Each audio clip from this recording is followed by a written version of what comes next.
किसी ने क्या खूब कहा है दोस्तों कि लोगों की मदद करने के लिए लोगों के पास बिल्कुल समय नहीं है, और लोगों के काम में टांग अड़ाने के लिए, लोगों के काम में अड़ंगा लगाने के लिए सबके पास समय है।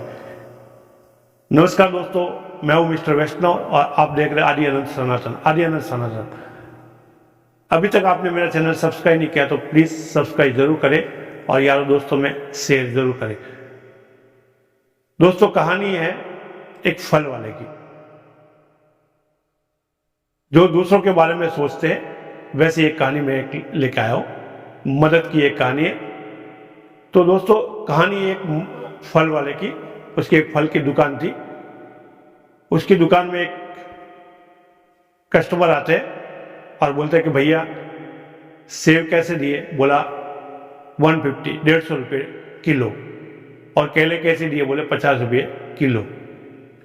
बोला कुछ ठीक ठीक भाग लगाओ, कम लगाओ थोड़ा। बोला नहीं, इससे कम मैंने मुझे नहीं प्रवृत्ता है, मुझे नुकसान हो जाएगा, मैं इससे कम मैं नहीं दे पाऊंगा। ऐसी बातचीत चल ही रही थी कि उसमें थोड़ी एक लेडी जाती है, एक बुढ़िया आती है, जो बुढ़िया भी नहीं कह सकते, कम एज की थी, लेकिन वैसी थी, वो गरीब थी। तो उसके दुकान पर आती है, तो उसने बोलते भैया केला कैसे दिया? बोला 5 रुपये डजन। और एप्पल कैसे दिया? बोला 20 रुपये किलो। ये जब सुना, जो कस्टमर जो पहले खड़ा था, जो ग्राहक पहले खड़ा था, उसके मन में उबाल आने लगा। बोला ये क्या है, ये क्या नाटक है? मैं अभी इसके सामने खड़ा हूं, मुझे 150 रुपये किलो बोल रहा था, इसको 20 रुपये किलो बोल रहा है, और जो केले का भाव मुझे 50 रुपये बोल रहा था, उसको 5 रुपये डजन में दे रहा है। इसको जाने दो, मैं फिर इसको बताता कि मैं कौन हूं।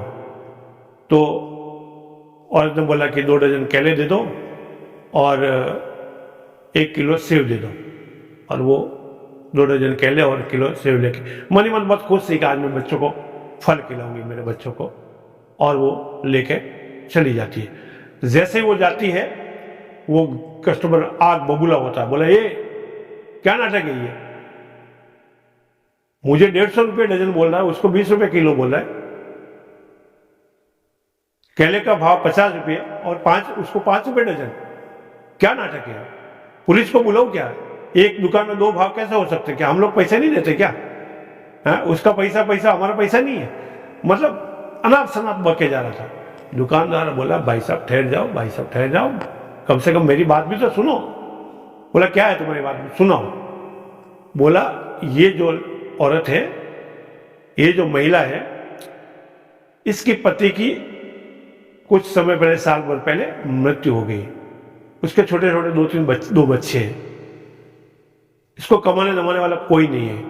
ये घर घर जाके बर्तन घिसती है। उसको लोगों ने बहुत सारी मदद करनी चाहिए, लेकिन ये इतनी खुददार है कि ये किसी से 1 रुपया नहीं लेती। मैंने भी कितनी इसको कोशिश की कि मैं इसको बच्चों को पढ़ा लूँ, कुछ पैसों की मदद करूँ, लेकिन ये इतनी खुददार महिला है कि किसी से 1 रुपया नहीं लेती। बहुत मैं मदद करना चाहता, लेकिन ये मदद नहीं लेती। तो मैं अब इसकी मदद मैं अपने तरफ से कर लेता हूँ। ये जब फ्रूट लेने को आती है तो मैं भाव गिरा देता हूँ।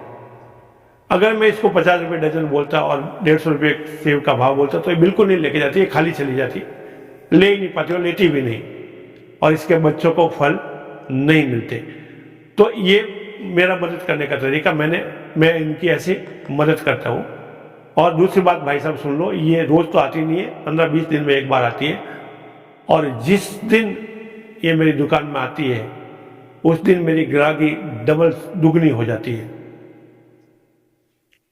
तो ये छोटी सी कहानी थी दोस्तों, आपको कैसी लगी?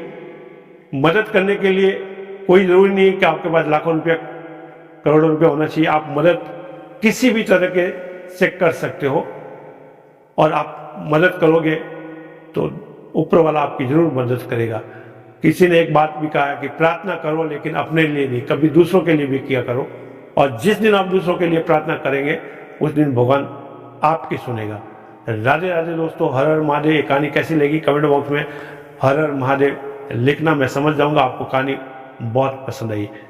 घर में गीता और रामायण रखें, आसपास में साफ सफाई जरूर रखें। एक बार फिर से राधे राधे।